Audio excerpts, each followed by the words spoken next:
Jungle.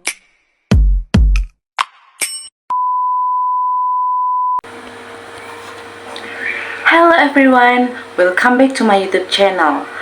My name is Kalista Azhara NPM 2341108.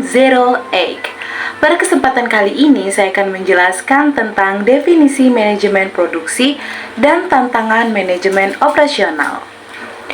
Nah, yang pertama, apa sih definisi manajemen produksi?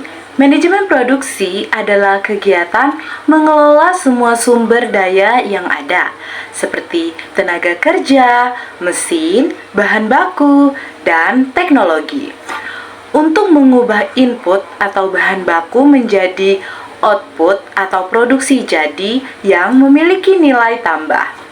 Tujuan utama manajemen produksi adalah menghasilkan produk atau jasa yang sesuai dengan kebutuhan konsumen dengan kualitas yang baik, biaya yang efisien, dan tepat waktu. Secara sederhana, manajemen produksi adalah proses bagaimana pengubahan bahan mentah menjadi produk akhir yang siap dijual. Nah, selanjutnya saya akan menjelaskan beberapa tantangan manajemen operasional. Manajemen operasional adalah bagian dari manajemen produksi yang lebih luas. Nah, manajemen operasional ini mencakup semua aktivitas yang berhubungan dengan produksi, mulai dari perencanaan hingga pengiriman produk. Nah, dalam perjalanan manajemen operasional terdapat beberapa tantangan yang sering dihadapi. Antaranya, yang pertama adalah persaingan yang kuat. Perusahaan harus tetap berinovasi dan meningkatkan efisiensi untuk tetap kompetitif di pasar. Yang kedua, teknologi yang terus berkembang. Perusahaan perlu mengikuti perkembangan teknologi terbaru untuk meningkatkan produktivitas dan kualitas produk yang ia miliki. Yang ketiga adalah permintaan konsumen yang semakin beragam. Nah, perusahaan ini harus mampu memenuhi kebutuhan konsumen yang terus berubah dan semakin spesifik. Selanjutnya adalah keterbatasan sumber daya.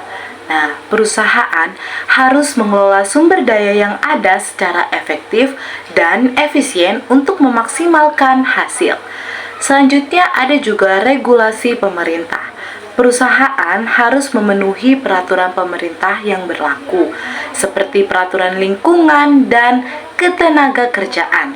Selanjutnya yang terakhir adalah globalisasi. Perusahaan harus mampu bersaing di pasar global yang semakin kompleks. Nah, secara umum tantangan manajemen operasional adalah bagaimana mengelola semua faktor tersebut agar perusahaan dapat menghasilkan produk yang berkualitas, biaya yang efisien, dan tepat waktu, serta memenuhi kebutuhan konsumen yang terus berubah. Nah, saya akan menyebutkan salah satu contoh tantangan dalam praktik. Yang pertama adalah industri manufaktur. Nah, menjaga kualitas produk di tengah persaingan harga yang ketat, memenuhi permintaan pasar yang terus berubah, dan mengelola rantai pasok yang kompleks. Selanjutnya yang kedua adalah industri jasa. Menjaga kualitas layanan, memenuhi harapan pelanggan yang semakin tinggi, dan mengelola kapasitas sumber daya manusia yang terbatas. Jadi, kesimpulan dari manajemen produksi dan operasional adalah hal yang sangat penting bagi keberhasilan suatu perusahaan. Dengan memahami definisi dan tantangan yang dihadapi, perusahaan dapat mengambil langkah-langkah yang tepat untuk meningkatkan efisiensi dan efektivitas produksinya. Nah, sekian penjelasan materi pada hari ini. Saya akhiri. Wassalamualaikum warahmatullahi wabarakatuh. See you.